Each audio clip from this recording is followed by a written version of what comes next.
దివ్యాత్మ స్వరూపైన అధ్యాపకులారా, teachers with embodiments of the divine Atma,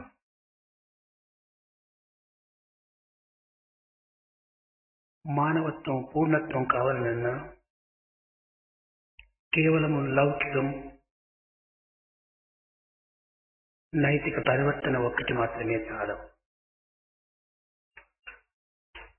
if man were to realize the fullness of his personality, it is not enough if he gets to know all that has to be known in terms of the worldly knowledge and skills or the values contained in the ethical code of conduct. దీనికి ఆధ్యాత్మిక పరివర్తన కూడాను అత్యవసరము. Alongside should come the transformation on the spiritual front too. శారీర, మానసిక, ఆత్మ ఈ మూడింటి యొక్క చేరికనే మానవత్వం. The meeting point of the body, mind and the Atma is spirituality. కేవలం శరీరం ఒక్కటి మాత్రమే ఉండినా ఇది పశుత్వమునకు కొనిపోతుంది. If only the body were to be considered, it is akin to the existence of an animal or a beast. మనస్సు మానవత్వానికి కొనిపోతుంది. Mind by itself would lead you on to a human being. ఆత్మ దివ్యత్వాన్ని చేరుస్తుంది. Whereas Atma would take you onwards to your divine nature. కనుక మనస్సు, శరీరము, ఆత్మ ఈ మూడింటి యొక్క సమ్మిళితమైనటువంటి యొక్క తత్వము మానవత్వం.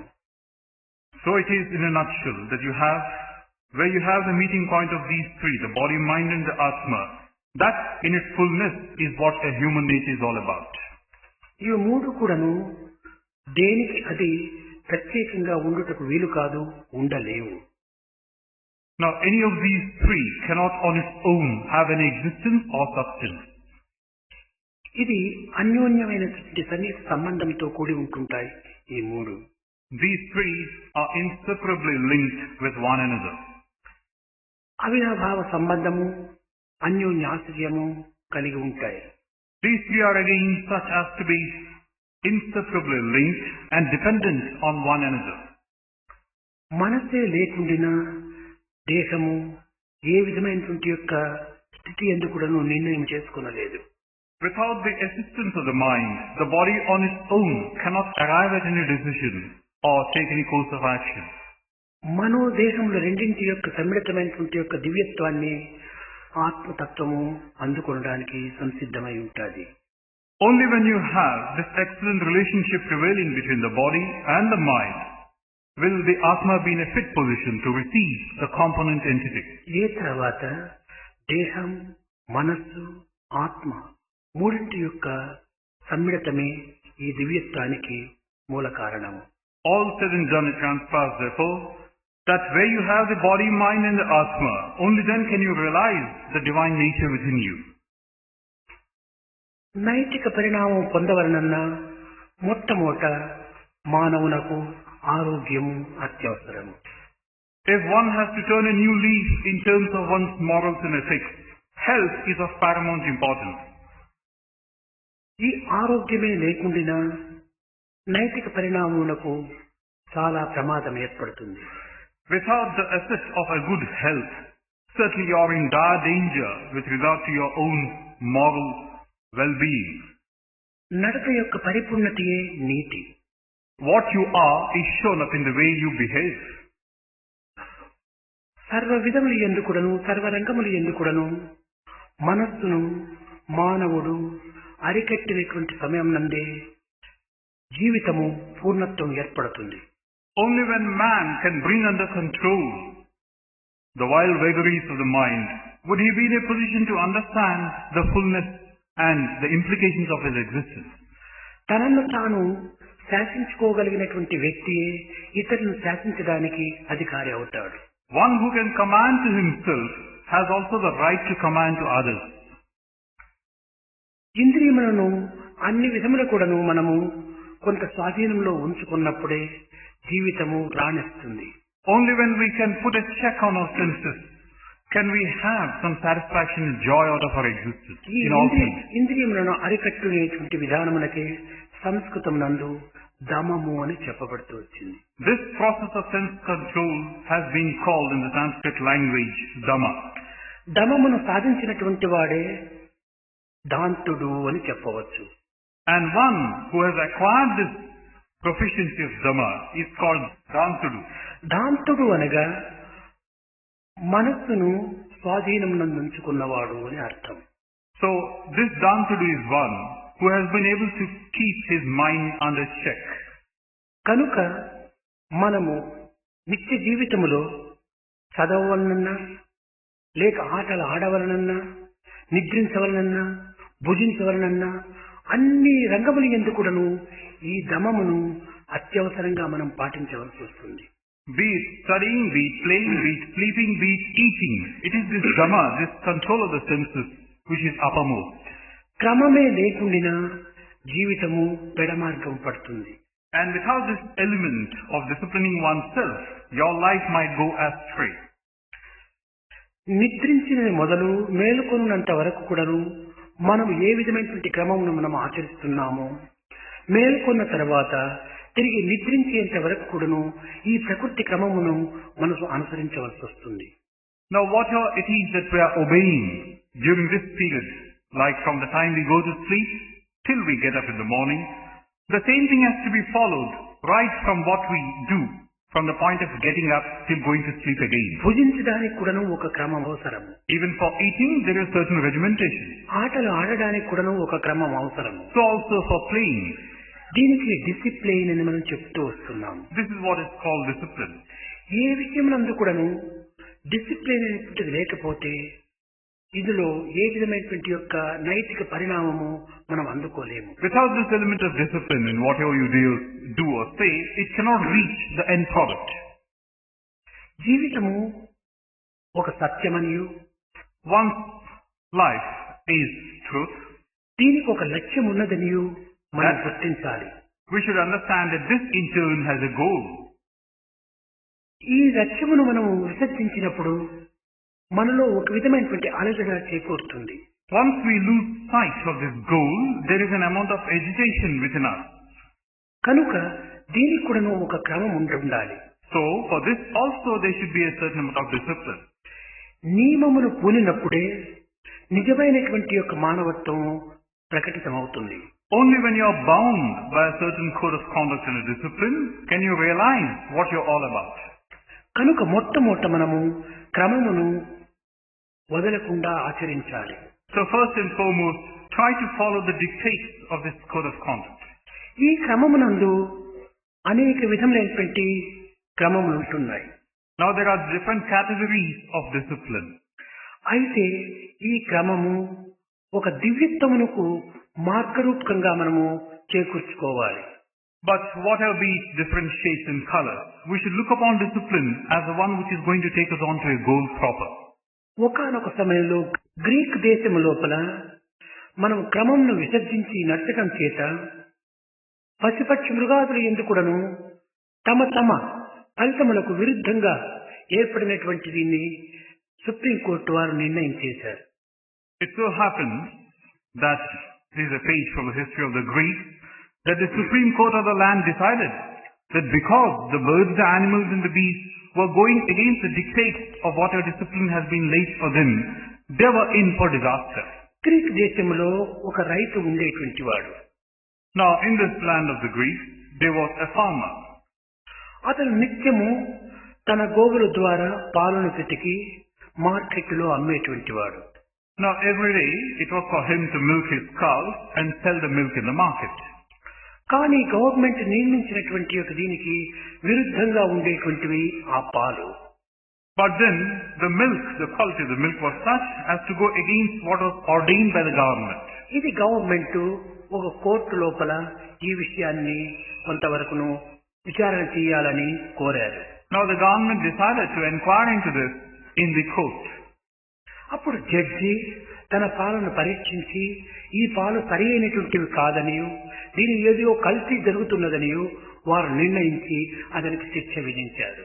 Then the judge in the court decided that this milk was not up to the mark, it was being adulterated, and the person concerned should be punished. అప్పుడు ఈ రైతు అనేక విధములుగా కూడాను వాదించాడు. నేను ఎట్టి కల్తీ కూడాను జరగటం లేదు, ఇది పవిత్రమైనటువంటివి, శుద్ధమైనటువంటివి, కేవలం డైరెక్ట్ గా ఈ కౌ నుంచి తీసినటువంటి పాలు, ఇందులో ఎట్టి దోషమో లేదని వాదించాడు.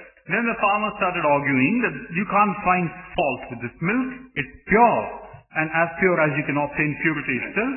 And he said you cannot find fault with the milk that I am selling. ఈ రైతు వాదించేటువంటి వాదనను కొంతవరకు విని జడ్జి ఇది ఏదో కొంతవరకు కాలం తీసుకుని పరీక్షించడం మంచిదని తాను దీనిని నిర్ణయం చేశాడు. Now, on the strength of the arguments being put forward by the farmer, the judge decided that there should be some substance in what the farmer was pleading for, and so he wanted to take some more time to decide the case.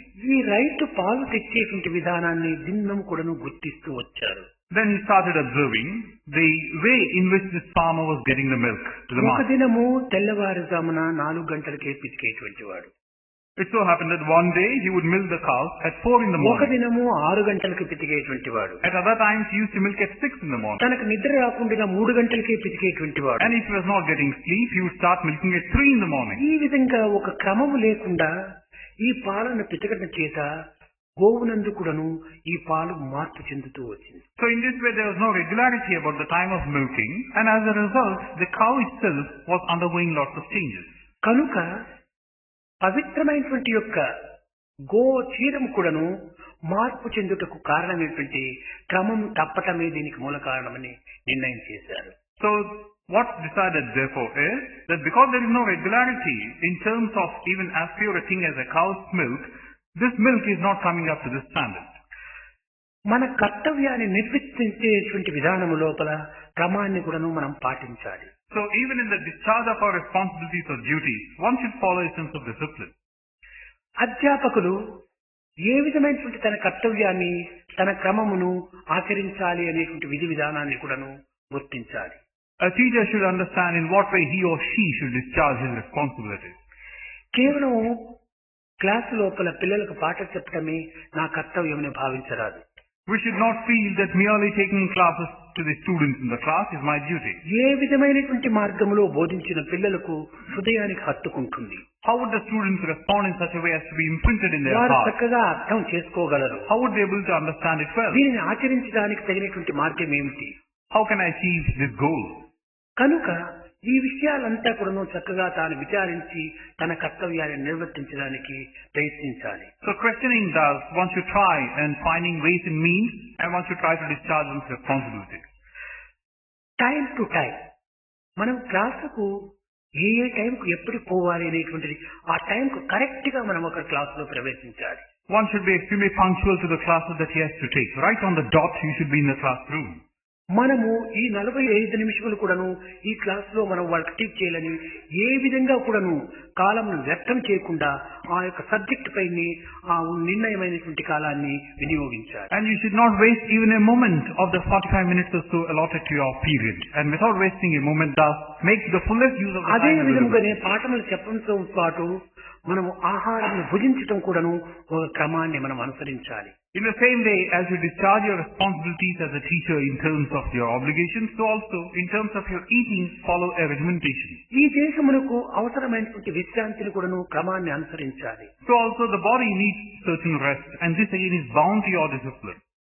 మనము ఆటలాడుకోవటం కూడాను ఈ క్రమానికి తగినటువంటి రీతిగా మనం ఆటలాడుకోవాలి. So also when you play, you should play in tune with what you're expected to be doing. కారణం ఏమిటనగా క్రమాన్ని మనం ఉల్లంఘించటం చేత మన యొక్క ఆరోగ్యం కూడాను దెబ్బతింటుంది. Once you transgress the domain of discipline, then your health itself will be in jeopardy. కనుకనే మనము ఉన్నత ఆదర్శాలను కూడాను క్రమంలో ఉంచుకోవాలి. So also your ideals that you have set before for yourself should also be in tune with the certain ముఖ్యంగా discipline. అధ్యాపకులకు విద్యార్థులకు ఉన్నత ఆశయములు అత్యవసరం. So either for students or for teachers, having a set of ideals is of paramount importance. నిత్య జీవితం లోపల అన్ని రంగముల యందు కూడాను ఉన్నత ఆదర్శాన్ని కూడాను మనం అనుసరించడానికి ప్రయత్నించాలి. In our own day-to-day existence, a set of ideals is absolutely necessary, and we should follow them.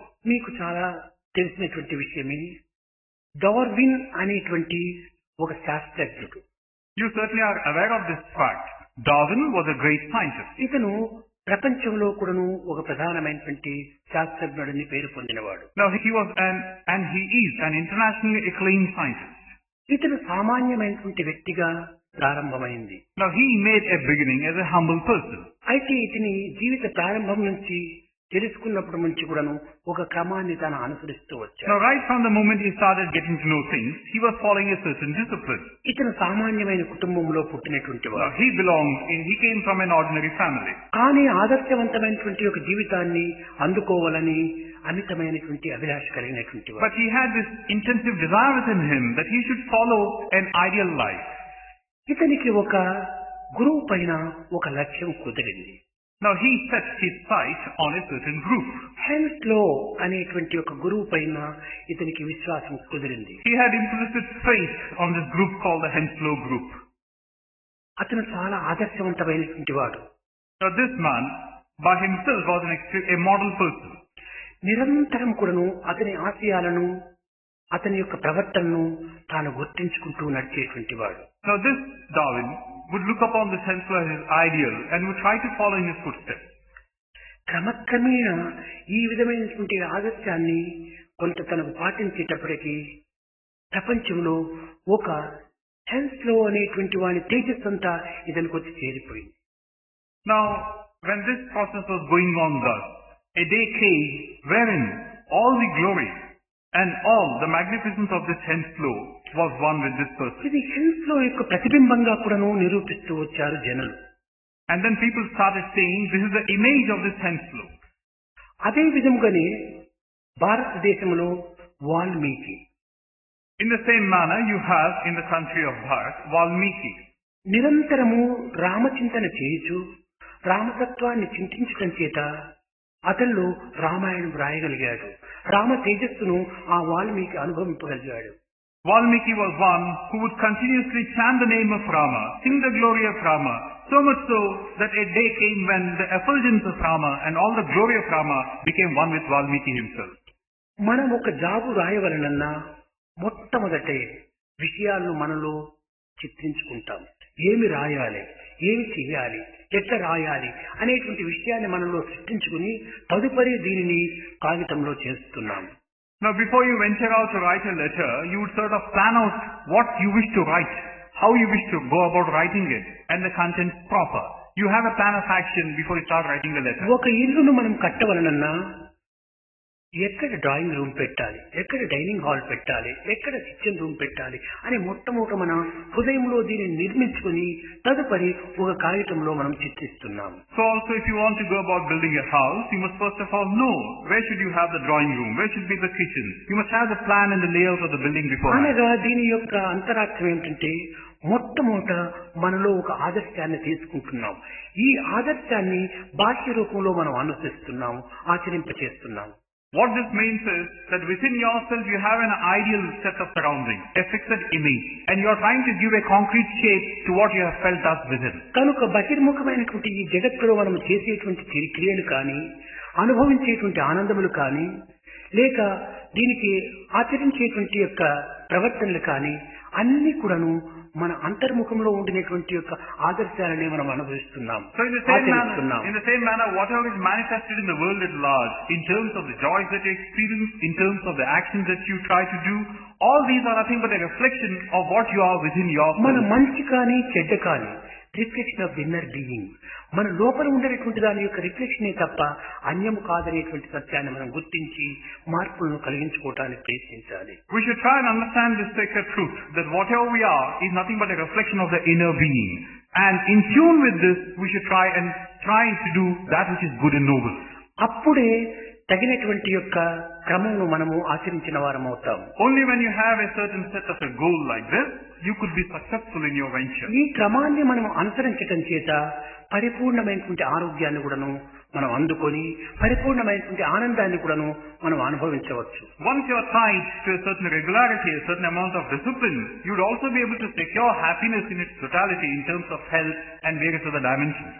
ఈ ఆరోగ్యమునకు ఆంగ్ల భాషలో హెల్త్ అని చెప్తుంటారు. Now in the English language, this health connotes a ఈ certain హెల్త్ well-being. అనేటువంటిది హెలిగ్ అనేటువంటి ధాతువు నుంచి పుట్టినటువంటిది. This word health has its origin from this helid, from the word helid. హెలిక్ అంటే ఏమిటంటే పూర్ణమైనటువంటిది అని ఒక అర్థము. This word helid has also a meaning, totality, fullness. పవిత్రమైనటువంటిది అని మరొక అర్థము. It also has another meaning of being sacred. ఈ పూర్ణం అంటే ఏమిటి దీని అర్థం? What is this fullness or totality? అనగా మన దేహంలో ఉండినటువంటి యొక్క ప్రతి అంగము కూడాను మరొక అంగమును ఆశ్రయించే ఉంటుండాలి. Now every organ in the body is dependent on every other organ. ప్రతి నరము కూడాను ఇంకొక నరమును ఆశ్రయించే ఉంటుండాలి. Every nerve in turn is dependent on another nerve. దేహంలో ఉండినటువంటి ప్రతి ఒక్క సెల్ కూడాను ఇంకొక సెల్ ను ఆశ్రయించే ఉంటుంది. Every cell in the body is likewise dependent on every other cell. కనుక ఇందులో అన్ని కూడాను పవిత్రంగా ఉండినప్పుడే పరిపూర్ణము అనేటువంటిది ఏర్పడుతుంది. So in this way, when every little thing in the body is sacred and full, that is what connotes the totality of అనగా fullness. శరీరము, మనస్సు, ఆత్మ ఈ మూడింటి యొక్క సమ్మిళితము పరిపూర్ణమై పవిత్రమై ఉంటుండాలి. What this means in turn is that the body, mind and atma should be sacred and should be in their fullness. ఎప్పుడు ఈ పవిత్రము లేకుండా పోతుందో అప్పుడే కొన్ని విధమైనటువంటి మార్పులు మనలో ప్రారంభమవుతాయి. When you don't have this fullness of the sacredness within you, then you tend to undergo changes.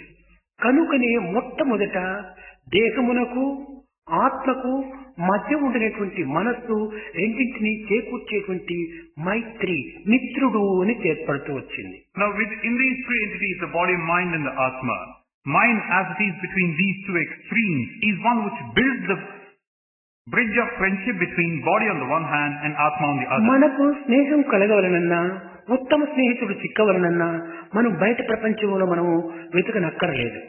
Now if you really want to go about making friends with a great person, you don't have to go outside of you. అధ్యాపకులకు, విద్యార్థులకు నూతన పవిత్రమైనటువంటి యొక్క ఒక పుస్తకము గొప్ప మిత్రుడు. Like the friend which binds or who binds the student on the one hand and the teacher is the book. ఆధ్యాత్మిక మార్గమునందు జీవితాన్ని అంకితం గావించినటువంటి వారికి ఉత్తమ మనసు, ఉత్తమ మిత్రుడు. In the same manner, one who has given his life for the spiritual pursuit of his existence, certainly his own mind is a great friend.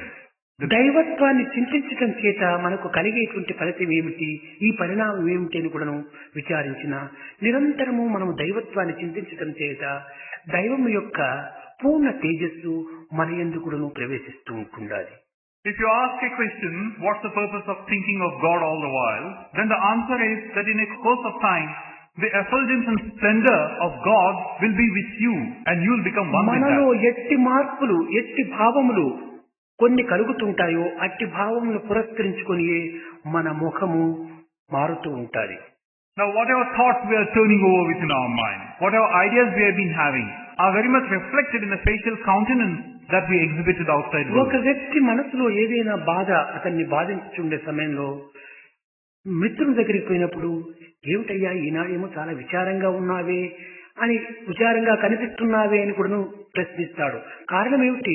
తన యందున్నటువంటి విచారణ చెప్పకపోయినప్పటికీ ఆ విచారం అనేటువంటిది ముఖములో తేజస్ రూపంలో ఆవిర్భవిస్తుంది. A person who is sad and grief-stricken, he is accosted by a second person, and without the first one uttering a word, the second one keeps asking, why you are so sad? Whatever is happening to you? Now the first one has not said anything, but his face is an index to his own feelings within himself. అదే విధముగానే మానవుని మనసు యందు ఒక ఆనందకరమైనటువంటి విషయాన్ని చింతించే సమయంలో తన యొక్క ముఖ వర్చస్సు కూడాను ఆనందంతో చిందులు దొరుకుతూ ఉంటాది. In the same manner, one who is extremely happy and joyous, that happiness of his is reflected in the facial expression, a benign one, a joyful one that he exhibits to the world. కనుక మొట్టమొదట మనస్సు యొక్క పరివర్తన మానవునికి ప్రధానమైనటువంటిది. So the first and foremost transformation, as far as man is concerned, is that of the mind. మొఘల చక్రవర్తులు పరిపాలన చేసే సమయం లోపల When the Mughal emperors were ruling the land, Aurangzeb విషయం మీకు అందరికీ తెలుసును. you certainly have heard about Aurangzeb among these. Shahjahan Aurangzeb యొక్క తండ్రి. Shah Jahan was the father of Aurangzeb. Aurangzeb లోపల ఒక దుర్గుణము, ఒక దుర్బుద్ధి ప్రారంభమైంది. Now in Aurangzeb was born a bad thought, a bad idea. ఎంతకాలమైనా తండ్రి రాజ్యమేలుతుంటే నేనెప్పుడు రాజ్యమేలాలి అనేటువంటి ఒక దుర్బుద్ధి అతనిలో ప్రారంభమై క్రమక్రమేణా తండ్రిని ఓడించి తరమగొట్టి ఆ రాజ్యమును తాను ఏలాలని ఒక దుస్సంకల్పం ఏర్పడింది. If my father were to go on reigning and ruling seemingly in an endless way, when will I ever ascend to the throne? He wanted to conquer, he wanted to kill, behead his అన్యాయ father. అక్రమ అనాచారాన్ని కూడాను ఏమాత్రము చింతించక ప్రవేశపెట్టాడు. Now he did not really give room. He didn't want to think about the pros and cons of what he was contemplating to do, and he set about his task. కట్టకడపటికి దుర్మార్గులను మిత్రుగా చేసుకొని తండ్రిని ఓడించి చెరసాలలో పెట్టాడు. In the end, he made friends with the evil one, defeated his father, and imprisoned him. ఔరంగజేబుకు కారునేషన్ జరిగింది. And Aurangzeb was duly coronated. ఆ సందర్భం లోపల తన మిత్రులందరినీ కూడా చేసుకొని వారిలో కొంత సంభాషణలు ప్రారంభించారు. ఇప్పుడు తండ్రిని ఏ విధంగా మనము పూర్తి అనగా జీవితం నుంచి తనను వేరు చెయ్యాలి అనేటువంటి సంకల్పం కలిగింది. Now at the time of coronation, he got his friends around him and started discussing ways and means. How can I now remove my father కొంతమంది totally from this world? దుర్మార్గులైనటువంటి మిత్రులు తక్షణమే అతని శిరచ్ఛేదనం చేయాలి అన్నారు. Now there were those in this group of his who said, you must behead your father immediately. ఈ విషయం తండ్రికి తెలిసింది షాజహాన్కు. Shah Jahan got to know about this. చాలా సంతోషించాడు.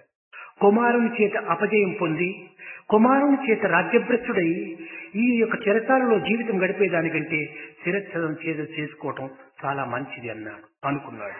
Shah Jahan felt very happy. He said, I have been defeated by my son, I have lost my kingdom to him, and rather than suffer like this, I would rather die.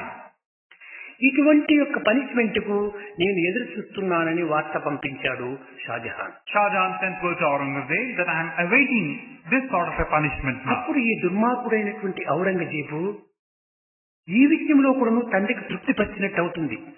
ఈ మార్గంలో కూడాను తండ్రికి తృప్తి పరచకూడదు అని ఆ మార్గాన్ని వేరుగా మార్చుకున్నాడు. And then this evil and wicked one that Aurangzeb was said, if I were now to fall in tune with my father's wishes, I'll be satisfying a wish of his. Rather I would not do this. I would do something else. యావత్ జీవితం కూడాను చెరసాలలో పెట్టి ఒక తెలివితేటలు లేనటువంటి ఒక మూర్ఖుణ్ణి అతనికి ఒక స్నేహితునిగా అందించాలి అని నిర్ణయం చేసుకున్నాడు. He in turn decided that I would rather have my father imprisoned for the rest of his life. And what's more, for his companion, he had a foolish one to be living with his father. అతనికి ఈ judgement నిర్ణయం చేసి ఒక ఖురాను గ్రంథము మూర్ఖుడైనటువంటి ఒక వ్యక్తిని అతనికి స్నేహము చేసి చెరసాలలో పెట్టాడు. So having pronounced the judgment about what the father going to do, he had a copy of the Quran and he had a foolish person to go, and he said these two will be friends for my father for the rest of his life. అప్పుడు షాజహాన్ సంతోషించాడు. ఈ యొక్క ఏకాంత వాసము లోపల ప్రశాంతమైనటువంటి ఈ jail లోపల ఖురాన్ను పఠించి నాకు ప్రియమిత్రుడైనటువంటి ఒక్క మిత్రునితో నా జీవితం గడపడం అంటే ఇది ఎంత అదృష్టవంతమైనటువంటిది, ఇది కేవలం అల్లా యొక్క గ్రేస్ అని అనుకున్నాడు. Shah Jahan felt delighted at this. Here I am in total solitude. I can live at peace with myself in the jail, and here is a good friend of mine, and what's more, I have a Quran to go through. These all Allah's grace. తెల్లవారి లేచడం, ఖురాన్ను చదవటము, మిత్రునికి అనేక విధములుగా దాన్ని explain చేసి చెప్పటం ప్రారంభించాడు. So what he would do now is start reading from the Quran right from the morning, and then impart the content of the Quran to his friend, and he would spend his time thus in a sacred way. అయితే ఈ స్నేహితుడు ఏమీ మార్పు కలగటం లేదు. ఎంత పవిత్రమైన విషయాలు చెప్పినా తన ముఖం లోపల ఏ విధమైనటువంటి మార్పులు కనిపించడం లేదు. ఇది చూచాడు. చీ చీ చీ చీ, ఇలాంటి మూర్ఖుడైనటువంటి మిత్రుడు నాకు లభించడము ఏ జన్మంలో చేసుకున్న పాపము అనుకున్నాడు. This process would continue. Shah Jahan reading out from the Quran and explaining the contents to this foolish friend.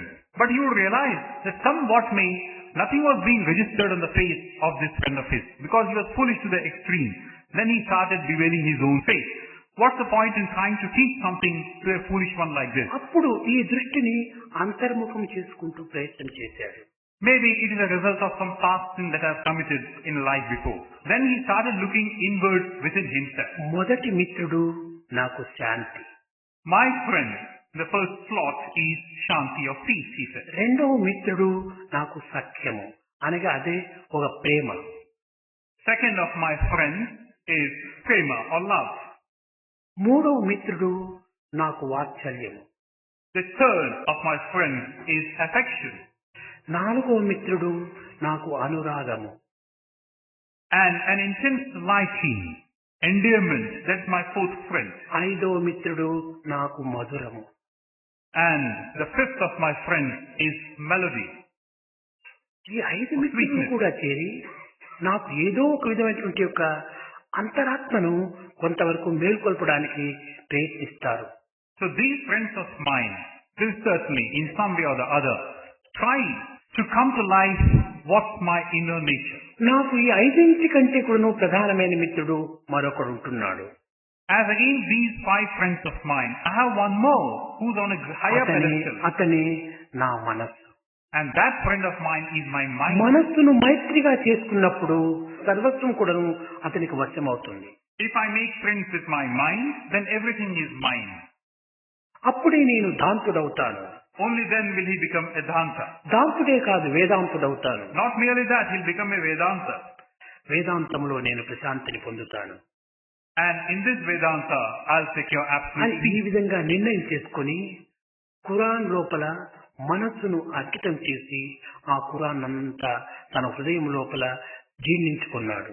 Having decided on this course of action, he started reading up the Quran in sincerity and he started assimilating ఇదే all the విధముగానే మానవత్వం లోపల ఏ యొక్క విషయమును మనం చూస్తామో, ఏది ఉన్నతమైనటువంటి ఆదర్శమని మనం విశ్వసిస్తామో దానిలో మనం జీర్ణించుకోవాలి, in the same manner. జీర్ణమైపోవాలి. Whatever we have conviction about, whatever we have intense faith about, that we should try to assimilate and make one with our own existence. మనకిప్పుడు ఉడుకవుతున్నది. Now, for instance, we are experiencing heat మన చేతిలో ఒక fan ఉంటుండాలి. and we have a విసనకర్ర. fan. We have a fan in our hand. ఈ విసనకర్రను మన వైపును తిప్పి ఆడించుకుంటే చక్కని గాలి మనకు లభిస్తుంది. Now, this we should turn towards ourselves and swing it. Then we have this cooling effect. ఈ విసనకర్రను బయట వైపును తిప్పి ఆడిస్తే మనకు గాలి ఏమీ రాదు. Turn the same fan to the outside world and swing it. You won't get any benefit out of it. గాలి అన్ని వైపులా ఉంటుండాలి, సర్వత్రా ఉంటుండాలి. You talk about this breeze or air or wind, it's all around. It's all అయితే pervasive. సర్వత్రా ఉండినటువంటి గాలిని ఒకవైపున మనం మరచి దానిని ఆడించినప్పుడే ఆ గాలి మనకు అనుభూతిలోకి వస్తుంది. So this air or wind which is all around, only it has to be turned towards your side so that you can realize. మనం ఈ విసనకర్రను ఆడించినా ఆడించకపోయినా గాలి ఉంది. Now, గాలి విసనకర్రలో లేదు. whether you are swinging this fan or not, wind or air is very much around. This air is not to be found in the fan. అదే విధముగానే మన మనస్సు అనేటువంటి ఒక విసనకర్ర వంటిది. In the same manner, our mind is like this fan. మన శాంతి సంతోషాలు అనుభవించవలనన్నా కేవలము ప్రకృతికి సంబంధమైనటువంటి యొక్క బయట వైపు దీన్ని మరల్చినప్పుడు మనము నిజమైనటువంటి శాంతి సంతోషాలను అనుభవించలేము. When you want to experience peace and happiness, there's no point in turning the mind to the outside world. దీనిని అంతర్ముఖం గావించుకొని తన వైపును మరల్చి ఈ మనస్సును కొంతవరకు పవిత్రమైన మార్గంలో ప్రవేశపెట్టినప్పుడు ఈ గాలి మనకు సూటిగా తగులుతుంది. Turn the mind inward and put it in sacred and ennobling ways so that you can secure this peace and joy. కనుకనే మనము ప్రతి విషయమునందు కూడాను ఒక క్రమాన్ని మనము ప్రధానమైన లక్ష్యంలో పెట్టుకోవాలి. So in every little detail of our life, this discipline is of paramount importance. ఇప్పుడు విద్యార్థులు ఉంటున్నారు. విద్యార్థుల యొక్క విషయం లోపల మనం ఏ రీతిగా ప్రవర్తించాలి? Now here are these students. Now in terms of the students' careers in their life, how do we conduct ourselves? ఈ విద్యార్థుల దగ్గర మనము ప్రవర్తించవలసినటువంటి ప్రవర్తనను మనము విద్యార్థులుగా ఉండినటువంటి సమయంలో ఏ విధంగా ఉండినాము, అది రైట్ ఆర్ రాంగ్ గా మనం ఏ విధమైన ప్రవర్తన దానిని మనం కొంతవరకు చింతించాలి. Now in order to show what we should be or how we should be in the presence of the students, we should first of all throw ourselves back to our own student days and start asking what we Eenadu were doing then. అధ్యాపకుడుగా కావటం చేత విద్యార్థులను ధిక్కరించటము లేక శాసించటము వారిని punishment చేయటము మనం చేస్తున్నాము. అయితే మనం విద్యార్థులుగా ఉండినప్పుడు మన అధ్యాపకుడు మనపైన ఈ విధంగా ప్రవర్తించినప్పుడు మనం ఏ విధమైనటువంటి స్థితిలో ఉండినాము అనేటువంటి దాన్ని మొట్టమొదట నిర్ణయం చేసుకోవాలి. Recall your student days and see what you were, what the situations were. Now today, because you are a teacher, you want to punish the students. You want to say this or that in terms of their own behavior. Before you do it, you first of all throw yourself back to your student days. See how you would have reacted as a student if your teacher would have said this or that మన to you. అధ్యాపకుడు మనల్ని punishment చేసినప్పుడు మనం ఈ అధ్యాపకుడిపై ఏ విధమైనటువంటి మనసు మార్పు చేసుకున్నాం?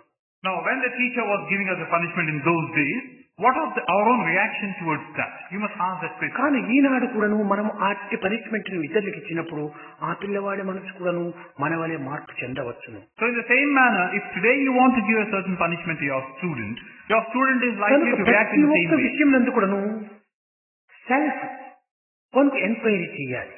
So in every little thing again, you must proceed on this process of self-inquiry. ఈ సెల్ఫ్ ఎంక్వైరీ లోపలనే మనకు సరి అయినటువంటి అర్థం మనకు చిక్కుతుంది. In this self-inquiry, you have the true meaning contained. ఈ సెల్ఫ్ ఎంక్వైరీ మనం చేయకుండా మన స్థానాన్ని మాత్రమే ప్రధాన లక్ష్యంలో తీసుకొని ఆ చిన్న పిల్లవాడి యొక్క స్థానాన్ని మనము కేవలం మనకంటే ఒక కింద స్థాయిగా మనం భావించుకోవటం చేతనే ఈ విధమైనటువంటి ఉడుకుదుడుకులకు కొంచెం గురి అవుతున్నాము. Without the assistance of the self-inquiry, we are trying to look at the position that we are enjoying today, and in a blind way we go about trying to deal with the student. మహావాక్యం లోపల తత్ త్వం అసి అని మహావాక్యం ఉంది. Now one of the four Mahavakyas is this Tat Tvam Asi. తత్ అనగా అది, త్వం అనగా నేను. Tat means that, Tvam means I. అయితే దీనిని ఉపనిషత్తులు ఏ విధంగా చెప్పింది? ఉపనిషత్, ఉప మీన్స్ సమీపం. Now what does the Upanishad say? Upa means nearness. నీ మీన్స్ క్రింద. Ni means below. షత్ అనగా కూర్చో. Shat means sit. అనగా దగ్గర సమీపములో నీవు క్రింద కూర్చో అని దీని యొక్క అర్థం. So what this means is, at a close quarter, sit below. ఎవరికి దగ్గర? Near to whom? గురువుకు దగ్గర. Near the Guru. అయితే గురువుకు ఈక్వల్ గా కూర్చోవాలా? కాదు, క్రింద కూర్చో అన్నాడు. Do you sit on the same footing, on the same pedestal as దీని the Guru? అంతరార్థం No. ఏమిటి? వినయ విధేయతలు ప్రకటించు అని అక్కడ. Sit below the Guru. What this means is, let there be obedience and humility from your నీవు side. అక్కడి నుంచి నీవు question ప్రారంభించు. From that stage, you ask a question. త్వం నుంచి క్వశ్చన్ రావాలి, తత్ నుంచి ఆన్సర్ పోవాలి. The question should emanate from Tvam, answer should come from Tat. ఈ తత్వము రెండిటికి మధ్యలో అసి ఉంటుండాలి. Between this Tat and Tvam, in between you have Asi. అనగా ఈ క్వశ్చన్ కు తగినటువంటి ఆన్సరు, ఆన్సర్ కు తగినటువంటి యొక్క ఆనందము, ఈ రెండింటికి ఒక లింక్ ఉంటుండాలి. There is a link now between the answer and the question, and the joy thereof and the question and the answer. ఇది ఉపనిషత్తు యొక్క నిజమైనటువంటి అంతరార్థం. This is the inner significance of this Upanishad. దైవత్వానికి సమీపమనేటువంటి యొక్క నిజతత్వాన్ని బోధించేటువంటిది. This Upanishad gives you a lesson with regard to how to reach God, close on to Him. సమీపత్వాన్ని బోధించేటువంటి యొక్క తత్వమే ఉపనిషత్తు. The essence of Upanishad is to give you the gist as to అనగా how you can reach దైవము God. సర్వత్రా ఉంటున్నాడు. That is, God is everywhere. ఇలాంటి సమీపత్వాన్ని ఉపనిషత్తు బోధించినప్పుడు మనము క్వశ్చన్ ఎక్కడి నుంచి వేయాలి, ఆన్సర్ ఎక్కడి నుంచి రావాలి. Upanishad will tell you how to reach, how to go closer to God. Now the question is, where should the question come from? Where should the answer emanate from? మనము question వేసేటువంటి విధానంలో కూడాను ఒక క్రమాన్ని మనం అనుసరించాలి. In the way in which you ask a question also, it is bound to a certain code. కొన్ని బయట ప్రపంచంలో జరిగేటువంటి వాతావరణాన్ని పురస్కరించుకొని అనేక మంది అధ్యాపకులు కళాశాలలకు వచ్చి కొంత ఉపన్యాసాలు ఇచ్చి కొన్ని క్వశ్చన్స్ అడగండి అని చెప్తూ ఉంటారు. అది సహజం. Now this is a normal practice in the world around us, that in terms of some colleges and universities, here are certain lessons and ask some questions from these lessons. దీనిని ఆధారం చేసుకొని అనేక మంది ఏదో కొన్ని రకమైనటువంటి క్వశ్చన్స్ ప్రారంభిస్తారు. So in tune with this requirement, people start asking questions at some point. నిన్నటి దినము మన ప్రొఫెసర్ నటరాజ్ కూడాను అదే మార్గాన్ని అనుసరించాడు. Yesterday also, Professor Natarajan was following this procedure. మన అధ్యాపకులు కూడాను బయట జరిగేటువంటి యొక్క వాతావరణంని వీరు కూడాను అనుసరించారు. Our teachers also followed what generally happens in the world outside. అయితే ఇక్కడ మనము ఒక విషయాన్ని చక్కగా విచారణ చేయాలి. At this point, we should ponder over closely at one issue. ఇది మన ఇన్స్టిట్యూట్ కు సరి అయిందా కాదా అనేటువంటి క్వశ్చన్ వేసుకోవాలి. The question that we should ask now is is this in tune with what's prevailing in our institute? మీరు నిజంగా విషయాలు తెలుసుకోవాలనుకున్నప్పుడు వ్యక్తిగతంగా ఆ యొక్క పెద్దను చేరి మనము క్వశ్చన్స్ వేసి దాని సరైనటువంటి ఆన్సర్స్ మనం తీసుకోవటంలో వారికి తృప్తి, మనకు తృప్తి అవుతుంది. If you really want to elicit an answer to a genuine question of yours, then you should meet him individually. There's nothing wrong in it, and the person concerned also will అటు feel extremely కాకుండా satisfied. మనము ప్రశ్నలు వేయటం చేత మనలో దాగినటువంటి 3 విధములైనటువంటి బలహీనతను మనం ప్రకటించిన వారం అవుతాము. Now rather than do this, supposing you ask a question, you are only letting 3 weaknesses of yours manifest themselves. మొదటి బలహీనత ఏమిటంటే క్వశ్చన్ వేయటం లోపల The first weakness in this process of asking a question is, ఏమీ తెలియని వాడు question వేస్తాడు. one who does not know anything asks a question. అనగా దాని ఆన్సర్ తెలియనప్పుడే క్వశ్చన్ వేసి తెలుసుకోవడానికి ప్రయత్నిస్తాడు. That is, when he does not know the answer for that, he seeks the answer by way of asking a question. ఇది మొదటి బలహీనత.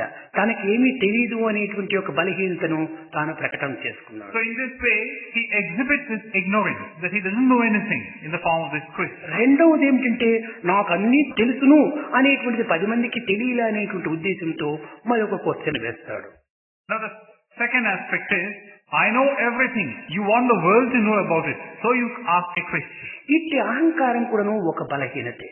Now this sense of ego is also a case of weakness. మూడో బలహీనత ఏమిటంటే నేను వేసిన question కి ఇతను సరైనటువంటి జవాబు చెప్పుతాడా లేదా అని అతన్ని ఒక విధమైనటువంటి యొక్క ఉల్లంఘన చేసేటువంటి విధానంలో క్వశ్చన్ వేయడానికి ప్రయత్నిస్తాం. The third dimension to this is, by asking a question thus, will the person concerned answer me properly or not? You want to test the knowledge of the other person. వ్యక్తిని కొంత నిరుత్సాహపరచడం కూడాను అది ఒక బలహీనతే.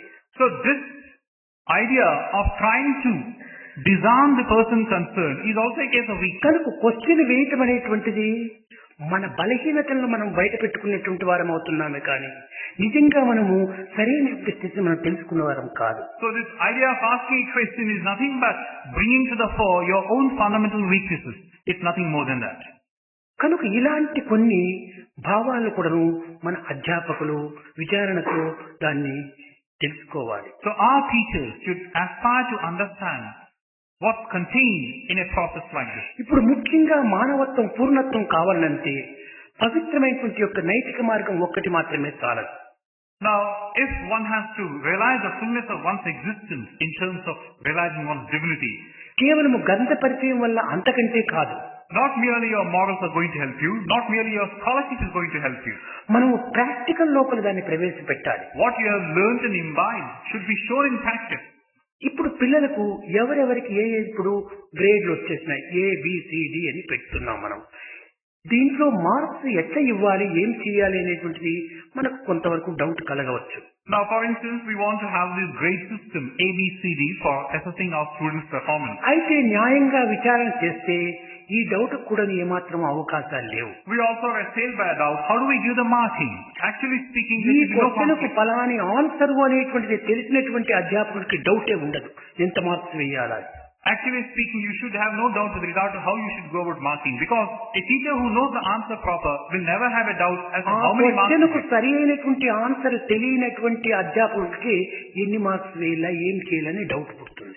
Only that teacher who does not know the answer himself will have this doubt. How many marks do I give for this question? ఈ answer correct గా తెలిసింటే ఇది సరిగా ఉంది, ముక్కాలు రైట్, దీనికి ఎన్ని మార్కులు పెట్టామో ఆ మార్క్స్ లో ముక్కాలు మార్క్స్ దానికి వేయచ్చు. Now this answer is 75% correct. So whatever marks you have set apart for the question, దాంట్లో విధానం కొంచెం మార్పు చేసినప్పుడు విషయం ఏమో కరెక్ట్ గా ఉండొచ్చును, విధానం మార్పుగా ఉండవచ్చు. you would give 75% of the marks. Or rather, if you say the contents are okay, but the way in which it has been answered is different, well, naturally you have to అప్పుడు విషయాన్ని మాత్రమే మనం తీసుకోవాలి కానీ విధానాన్ని మనం చూడకూడదు. In that case, we should look only to the content, not the way in which it has been presented to you.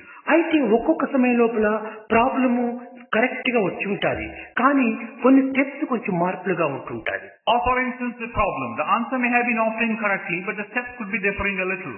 కనుక ఈ ఆన్సర్ ను లక్ష్యంలో పెట్టుకొని స్టెప్స్ పైన కొన్ని మార్క్స్ కొన్ని మైనస్ చేయడంలో అవకాశం ఉంటుంటాయి. So in that case, in such a situation, take a look at the answer and in tune with the steps that have been given, you could modify your assessment. అయితే ఇప్పుడు మన విధానంలో ఎట్లా ఉంది అంటే ఏ అనేటువంటి దాంట్లోపల 40 వచ్చినా 70 వచ్చినా ఒకటిగానే ఉంటుండాలి.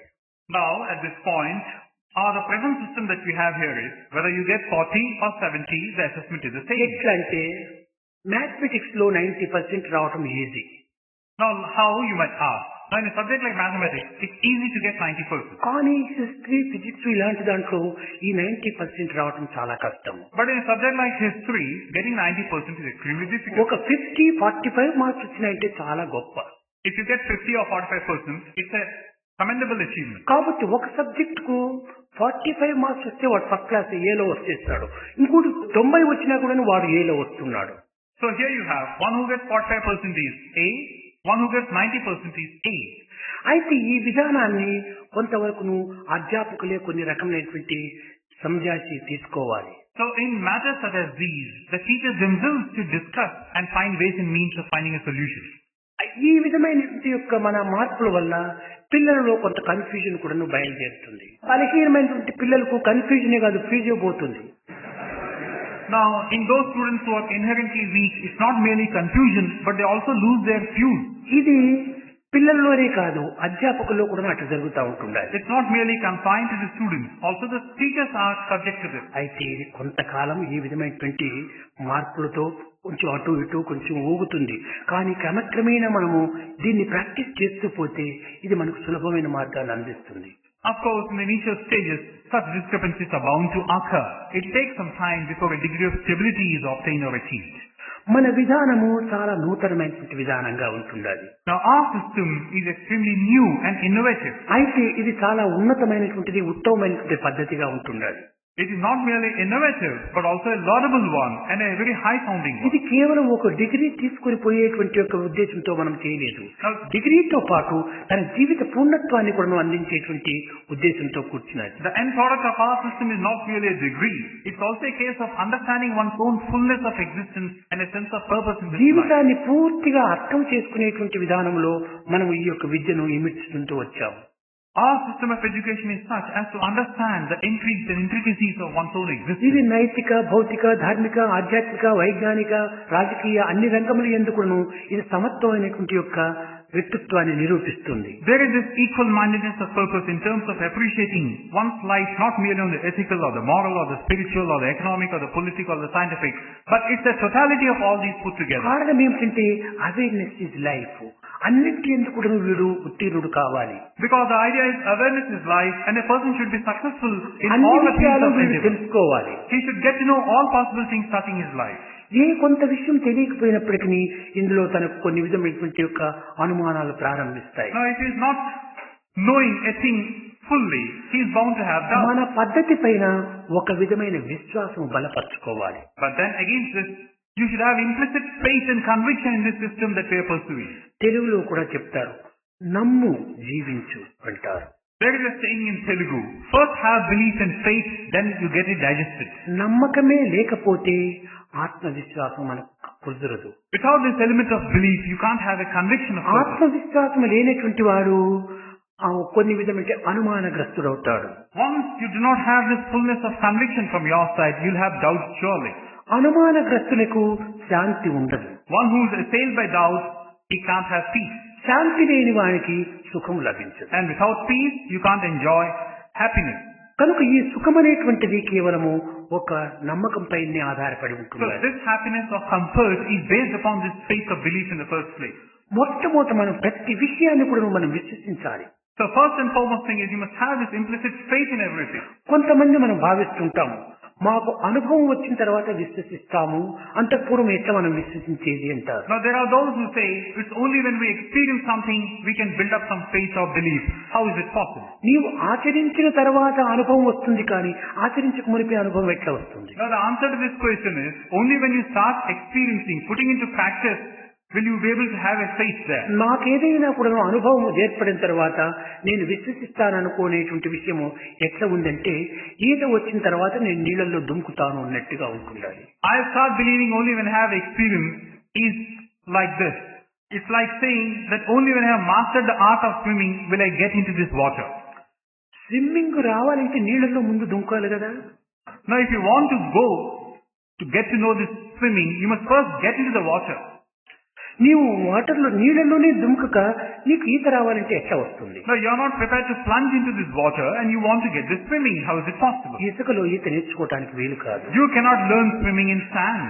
కనుక మనం మొట్టమొదట విశ్వాసంతో అందులో దుంకాలి. తదుపరి దానికి అనుభవం మనం చేసుకోవాలి. So have this faith and conviction of purpose, plunge into this water to master this swimming. కనుక కాన్ఫిడెన్స్ ఒక విషయం పైన కానీ, ఒక విద్యార్థి పైన కానీ, ఏ ఒక కార్యం పైన కానీ ఒక విశ్వాసంతో మనం దీన్ని సాధించడానికి ప్రయత్నించాలి. So it is this confidence that's of absolute necessity, either in a thing or a student or in a thing that you want to do yourself. తనను తాను విశ్వసించలేనటువంటి మానవుడు దేనిని విశ్వసించలేడు. One who can't trust himself cannot trust anything else. కనుక మొట్టమొదట తనను విశ్వసించాలి. So have this faith of trust within yourself. దానికి నేను అప్పుడప్పుడు చెప్తుంటాను, సెల్ఫ్ కాన్ఫిడెన్స్ చాలా ప్రధానము. This is what I keep telling you from time to time. Self confidence is absolutely self necessary. Confidence మనం డెవలప్ చేసుకున్నప్పుడే సెల్ఫ్ సాటిస్ఫాక్షన్ వస్తుంది. Only when you have this self confidence can you have self ఈ satisfaction. Self satisfaction పెంచుకున్నప్పుడే self sacrifice చేస్తాము. Once you have self satisfaction, you can enter into self sacrifice. Self sacrifice చేసినప్పుడే self realisation కలుగుతుంది. And once you have this element of self sacrifice, you will certainly have self realization. పునాదే లేకుండా గోడలు కట్టడానికి వీలు కాదు. Without the base and support, you can't build walls. గోడలే లేకుండా roof వేయడానికి సాధ్యం And కాదు. without the walls, you can't have the ceiling. రూఫే లేకపోతే మనం నివసించడానికి వీలు కాదు. Without the ceiling, you can't live under that. కనుక సెల్ఫ్ కాన్ఫిడెన్స్ ఒక foundation, So self-confidence is like a foundation. Self satisfaction wall, Self-satisfaction is like the self wall. Sacrifice roof, Self-sacrifice is like the roof. Self realization life.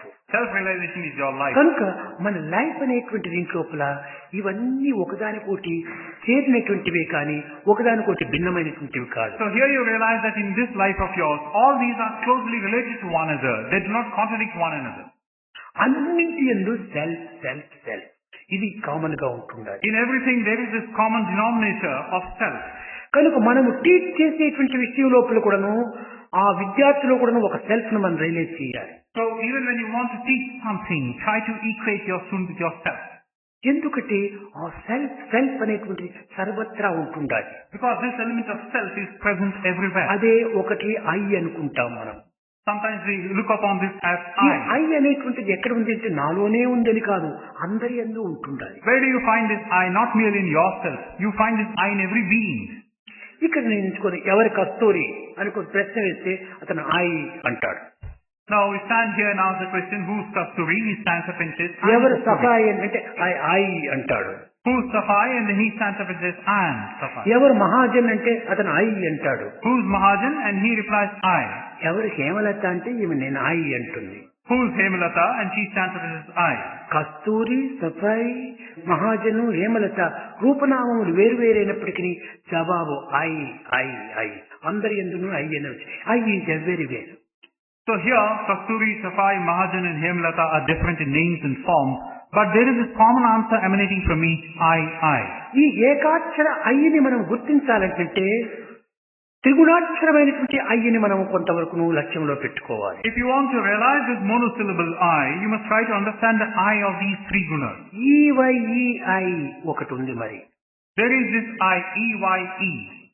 ఈ ఈవైఈఐ అనేటువంటిది శరీర, మనస్సు, ఆత్మలతో కూడినటువంటిది. This E-Y-E-I is that contained within body, mind and atma. ఏకాక్షర I అనేటువంటి దానికి మనస్సు, దేహము, ఆత్మ ఏ మాత్రము లేదు. ఈ అన్నిటికీ అతీతమై అమనస్కయమై ఉంటుండాలి. And this monosyllable I is beyond these three components or attributes. It's one and the only one.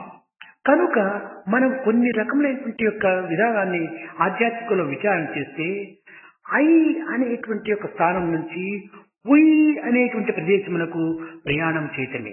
Now when you ask this question deeply, you'll understand that this journey of life is nothing but going from this idea of I to the idea of we. వ్యక్తి నుండి సమష్టికి ప్రయాణమే. Like you're going from this individual entity to a collective existence. స్వం నుంచి సోహంకు ప్రయాణమే. Like going from Swam to Soham. ఇది ఒక విధంగా మనం విచారణ చేస్తే ఐ అండ్ యూ అనేటువంటి దాన్ని పెట్టుకుంటే I and you are one అని మనం అంటాము. Now it's like this. If you say I and you, your answer will be I and you are one. ఇది పూర్తిగా విచారణ చేస్తే I and you are one ఇది కరెక్ట్ కాదు. Now when you go deeper into this, I and you are not one. I and you are we. The answer should be, I and you are we. మనం one కావాలంటే ఏమైపోలా, we and we are one అయిపోతుంది. Now when you want to become this one, we and we should become one. నీలోనా నేనున్నాను, నాలోనా నీ ఉన్నావు, ఇది we అయిపోయింది. we and we are one. ఎక్కడ పోయినా ఒక్కటే అయిపోతుంది. I am in you, you are in me, we and we are one. Wherever you go, it is this collective we అనగా that you find. సెల్ఫ్ అనేటువంటిది అక్కడ ఉంది, ఇక్కడ ఉంటుండాలి. What this means again is, self is there, self is here. అయితే ఏది self issue అని పెట్టుకుంటే selflessness self is real self అన్నారు. What is real self? Selflessness, self is real self. Self అనేటువంటిది నేను అనేటువంటిది ఒక సెల్ఫిష్ గా ఉంటుండాలి. Now when you talk about this I, it is self, selfish. ఈ దేహాన్ని మనసును ఆధారం చేసుకొని నేను అని అంటున్నాము. Now you are basing your conclusions on this ఈ body, this శరీర mind. మనస్సును ఆధారం చేసుకోకుండా ఉండినటువంటి సెల్ఫ్ అది రియల్ సెల్ఫ్ అని. Now that self which is not based on this body and mind of yours is a real self. ఇది క్రమక్రమేణా కొన్ని విధమైనటువంటి ఆచరణ ద్వారా కూడా మనం అర్థం చేసుకోవాలి. Now this understanding will come to you only by realizing in practice what you feel.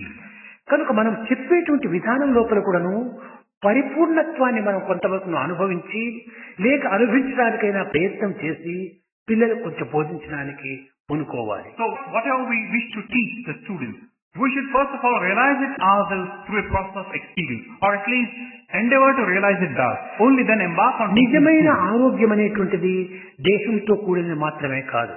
Now what is real health is not that confined to the body as such. నైతిక ప్రవర్తన అనేటువంటిది కూడాను కేవలం లౌకికతో కూడినటువంటిది కాదు. Nor is this moral or ethical behavior of yours contained restricted to the worldly behavior. ఇవన్నీ కూడాను కొన్ని విధమైనటువంటి ప్రాణ సమ్మిళితమైనటువంటి యొక్క ప్రాణోపాధిగా ఉండేటువంటివి. All these are in turn linked up to the very essence of your life, the spark of life. ఈ life అనేటువంటిది కేవలం ఒక విధమైనటువంటి అర్థం చేసుకోవటానికి సాధ్యం కాదు. It is not possible to understand what's contained in this life. Life అంటే ఏమిటి? ఒక జీవితము అంటున్నాం. What is life? Merely living, you would say. ఈ లైఫ్ లోపల ఎన్నో విధమైనటువంటి ఒడిదుడుకులు వస్తున్నాయి. And you are up against many obstacles. నిజమైన లైఫ్ ఆత్మతో కూడినటువంటిదే నిజమైన life. Whereas the true life is that where you have only the Atma as the goal. ఈ మన శరీరమును విభాగం చేసినప్పుడు కలిగినటువంటి యొక్క స్వరూపమే నిజమైన life. True life is that which can put aside mind and body. ఇది పూర్ణ నిద్రావస్థ లోపల మన యొక్క వ్యక్తిత్వం అర్థమవుతుంది. Now, only in your deep sleep state can you realize what you really are. స్వప్నంలోనైనా కూడా కొన్ని విధమైనటువంటి సూక్ష్మ అనుభూతులు మనము వెంటాడుతుంటాయి. Now, even in your dream state, possibly there are those subtle experiences that you experience. కానీ సుషుప్తి యందు ఈ సూక్ష్మాకారంలో కూడా మనకు గోచరించవు. But in your deep sleep state, even these subtleties of your అక్కడ కూడా experience are ఏదో absent. ఒక అనుభవించేటువంటి యొక్క ఏకత్వం అనేటువంటి యొక్క ఐ ఉంటుండాలి. Now, even in that deep sleep state, there is this I which brings about the totality of ఒక్క existence. చిన్న ఉదాహరణ మనం తీసుకోవచ్చు. Here is a small example. కన్నులు గట్టిగా మూసుకొని నీవేం చూస్తున్నావు అని ప్రశ్నించినప్పుడు ఏమీ కనిపించడం లేదు, ఒట్టి చీకటి ఉంటుండాలి అని జవాబు వస్తుంది.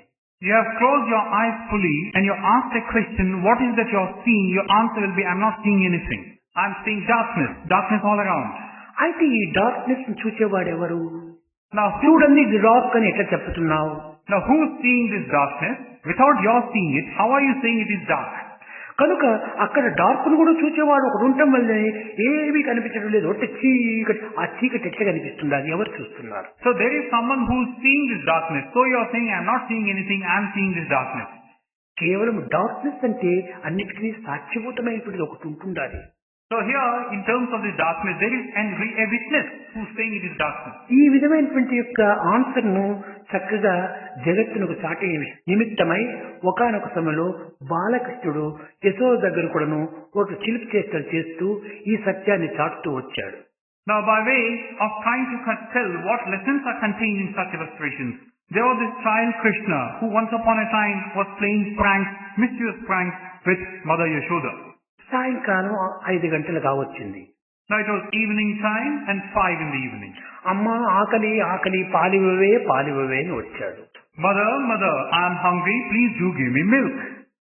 తల్లి చెప్పింది వేళగాని వేళలో ఇవ్వకూడదు, రాత్రికి ఇస్తాను అన్నది. Mother said at all times, odd times, milk should not be given. I'll give you at night. రాత్రి అంటే ఏమిటమ్మా అర్థము అన్నాడు. He asked, what do you mean by night, mother? చీకటి అయిన తర్వాత ఏమీ కనిపించిన సమయంలో అది రాత్రి అంటారు అన్నది. When it is darkness all around, when you are not able to see anything, that is called night. కళ్ళు గట్టిగా మూసుకున్నాడు, ఇప్పుడు చీకటిగా ఉంది, రాత్రి అయింది, ఇవవే పాలు ఇవవే అని. Promptly he closed his eyes and said, "Oh mother, it is all darkness, I am not able to see anything. Please, it's night time, give me milk." అనగా కన్నులు మూసుకున్నంత మాత్రం రాత్రి అవుతుందా? ఇదే చీకటికి యొక్క చిహ్నంగా భావిస్తూ వచ్చేది. Now merely by closing your eyes, can you say it is night? It is just a case of darkness all around. అమ్మా, చీకటి అనేటువంటిది జగత్తులో లేదు.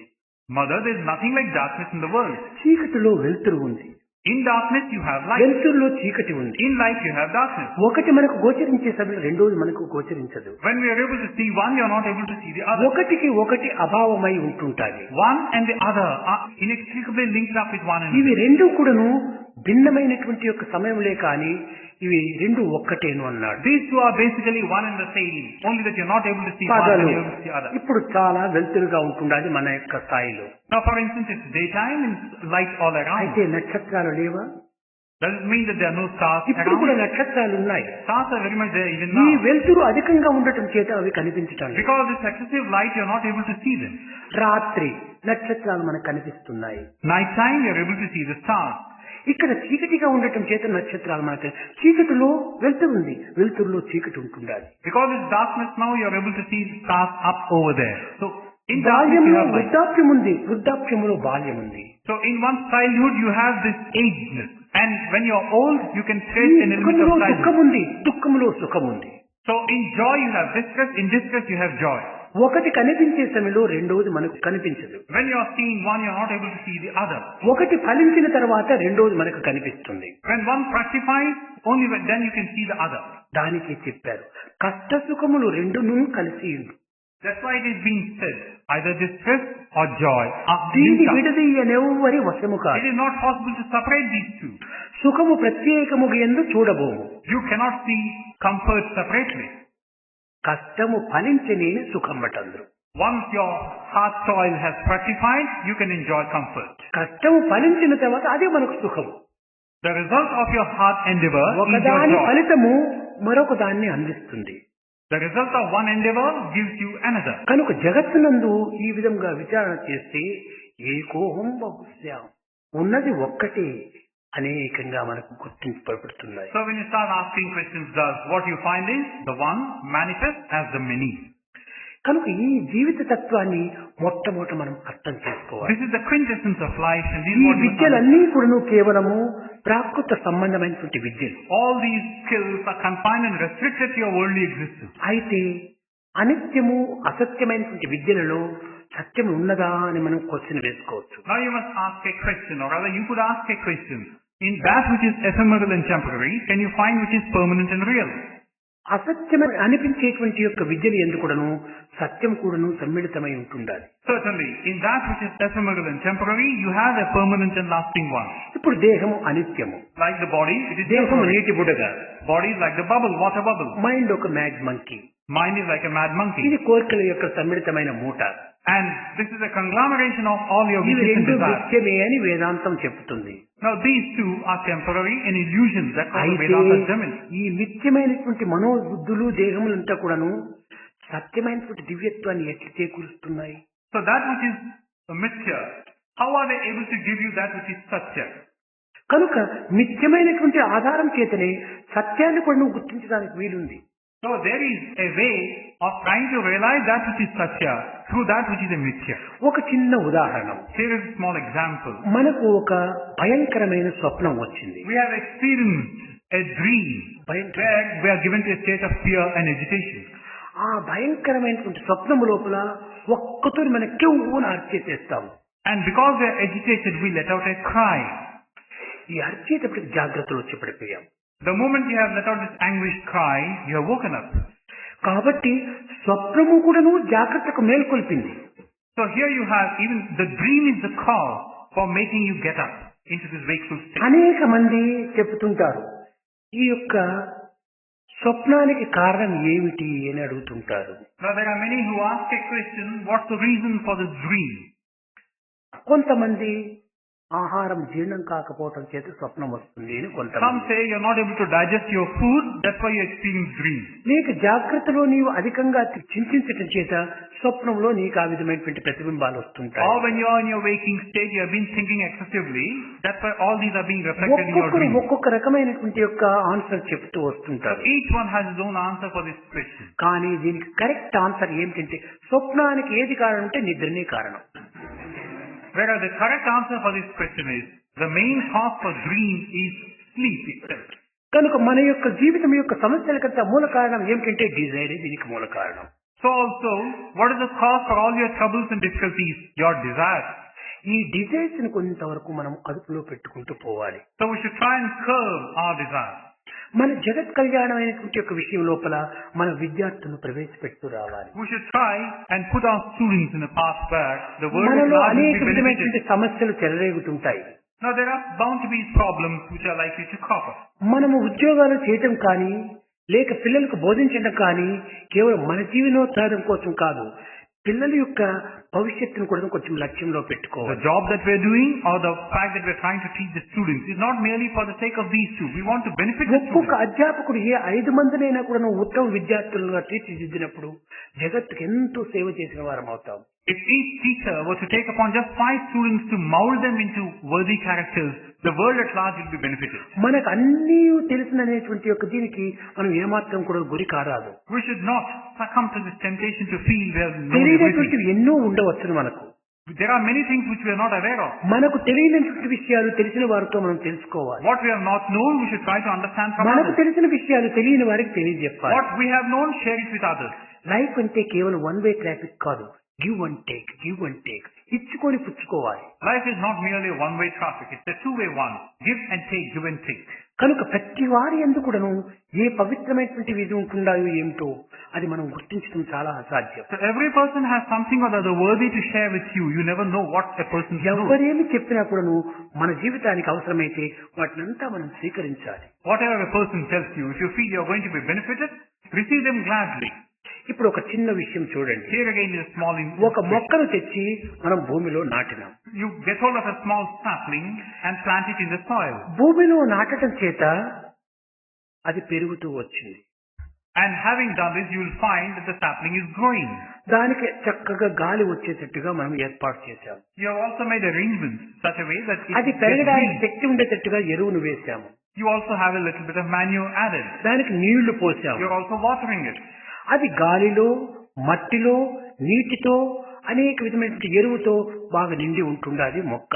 So this sapling has got plenty of air, plenty of manure, plenty of soil, plenty of nourishing elements. అయితే ఈ మొక్క గాలి కావటం లేదు, But then the sapling is not becoming one with air. ఈ మొక్క ఎరువు కావటం లేదు, Nor is it becoming one with manure. ఈ మొక్క నీరు కావటం లేదు, Nor is it becoming one with water. ఈ మొక్క భూమి కావటం లేదు. It is not becoming one with ఈ soil. భూమిలోని సారాన్ని, నీటిలోని సారాన్ని, ఎరువులోని సారాన్ని, గాలిలోని ప్రాణవాయువు తీసుకొని తన స్వశక్తితో తాను అభివృద్ధి అవుతుంది. What the sapling is doing is, it is trying to derive the sustaining elements contained in air, the soil, the manure and growing. Life అనేటువంటి మొక్కను మనము 10 మందితో చేరినప్పుడు 10 మందిగా మనం కాకూడదు. మన స్వభావాన్ని మనం పెట్టుకొని 10 మంది దగ్గర ఉన్నటువంటి మంచినంతా మనం స్వీకరించాలి. And the sapling grows in its own way. In the same manner, this life of ours is like the sapling. We should not become one with the others around us. Derive the sustaining force from the others and మంచితో grow మనం yourself. ఒకరైపోవాలి. Take the good from others and become your own personality. దీనిని వేదాంతంలో బ్రహ్మవిత్ బ్రహ్మైవ భవతి అన్నారు.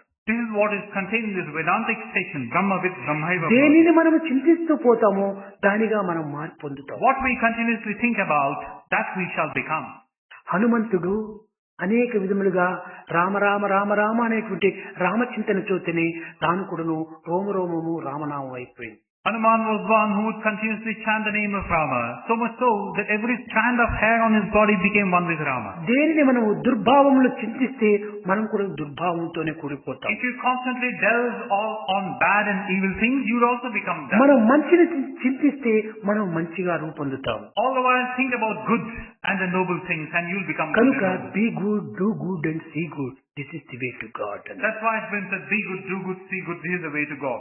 ఈ మంచితనముతో మనం ఎంతనైనా మనం సాధించవచ్చు. And this element of goodness in you, you can succeed మన in స్థాయిలు anything. మారవచ్చునే కానీ వ్యక్తిత్వం మారడానికి వీలు కాదు. Our positions might change, but your personality would not change or cannot పుట్టిన change. తక్షణమే చైల్డ్ అని పిలుస్తాం మనం. Now, as soon as the entity is born, you say it's a child. అదే 10 years కు బాయ్ అని పిలుస్తాము. After 10 years, you call the same entity as a అదే boy. 30 years కు మ్యాన్ అని After 30 పిలుస్తాము. years, you say it's man. అదే 75 years grand father అంటాం. At the age of 25, you say it's grandfather. కానీ child bye man and grand father ఒక్కడే. But this child, boy, man and grandfather are the one and the same thing. కాల మార్పు చేత రూప మార్పులు దాని సంబంధ మార్పులు ఏర్పడుతున్నాయి. The changes brought about by this element of time have brought about the changes in the designation కనుక of the Eenadu thing. మనం అధ్యాపకులుగా ఉండొచ్చు, దీనికి పూర్వం మనం విద్యార్థులము. Today you are teachers therefore, but there was a time when you were students. పూర్వపు సంగతిని మనం మరవరాదు. We should not forget what we were. ఆ విద్యార్థి స్థాయి నుండి ఉపాధ్యాయ స్థాయికి వచ్చాము. From the stage of the student, you have become a teacher. మనం ఉపాధ్యాయ స్థాయి నుండి కూడాను విద్యార్థుల స్థాయిని లక్ష్యంలో పెట్టుకోవాలి. Being thus a teacher now, you must look upon yourself as a అప్పుడే student. మన అధ్యాపకుల యొక్క వృత్తిని సక్రమంగా చేసిన వారు అవుతారు. Place yourself in the role of a student. Only then can you realize the full potentialities of your being a teacher. కనుక ప్రతిదానికి కూడాను మన యొక్క పూర్వ వృత్తాంతాన్ని కూడాను మనవరాదు. So in every little detail, you should not forget what you were. పూర్వపు వృత్తాంతాన్ని మన హృదయంలో పెట్టుకొని ప్రస్తుత వృత్తాంతంలో దీన్ని ప్రవేశపెట్టాలి. What you were, you must store it securely.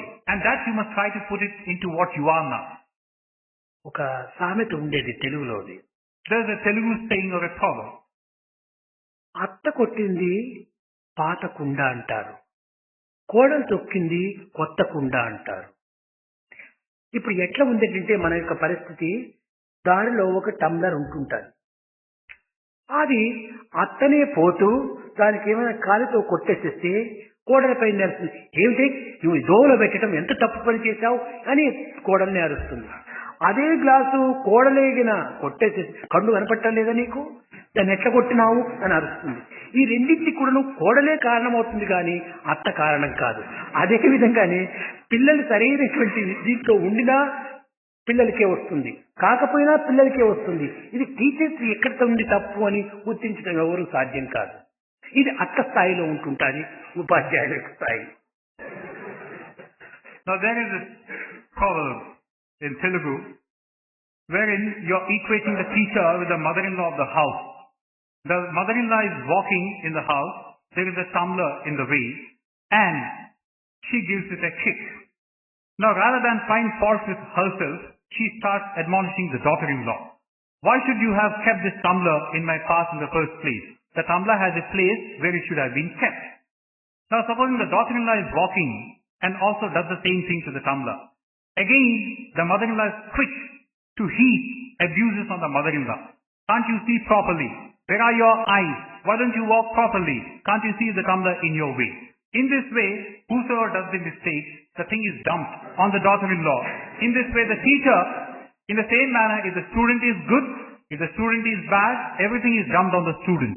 In this position, you are like the mother-in-law of the house. కనుక మనము పిల్లలను సరైనటువంటి స్థితికి రావాలంటే మొట్టమొదటి మనం కూడా కొంచెం సరైన స్థితిలో ఉంటుంటాం. So rather than be this, if you want your students to be good, we ourselves should be good in the first place. అధ్యాపకుని యొక్క శక్తి సామర్థ్యములంతా కూడాను విద్యార్థుల వల్ల ప్రకటితం కావాలి. Now what a teacher is should be exhibited in the type of students that he molds. Bhojaraju సమయం లోపల కూడాను పిల్లలను పరీక్షించి ఆ గురువు ఎలాంటి వాడో తాను గుర్తించడానికి ప్రయత్నించేవాడు. Now in the times of this Bhojaraja, he would try to understand what a teacher was like. He would try to see what the students were like. గురువులకు వాదోపవాదం పెట్టేటువంటి వాడు కాదు అతను. He would not pit one teacher against a teacher. ఆ గురువు యొక్క శిష్యుణ్ణి ఈ గురువు యొక్క శిష్యుణ్ణి పిలిచి వీరిలో వాదోపవాదములు వేసి ఏ శిష్యుడు గెలుస్తాడో అతను గురువు గెలిచినట్టుగా ఉండేది.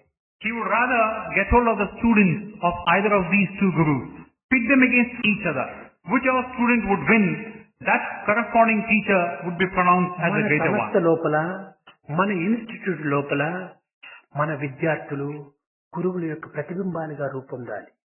In the same manner, in our educational institutions, our students should be a reflection of our teachers. మన విద్యార్థుల ద్వారా యావత్ విశ్వానికి కూడాను ఈ సత్యాన్ని చాటడానికి కృషి చేయాలి.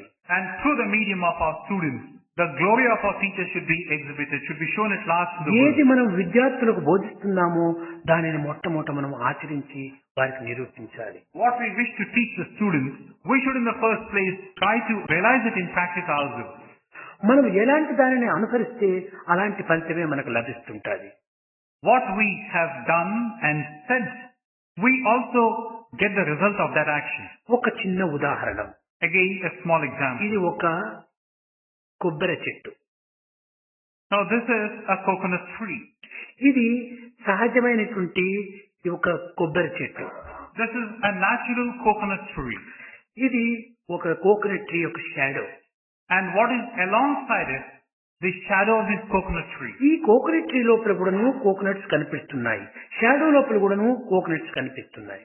Now you are able to see the coconut in the coconut tree. You are also able to see the coconut in the shadow of this coconut tree.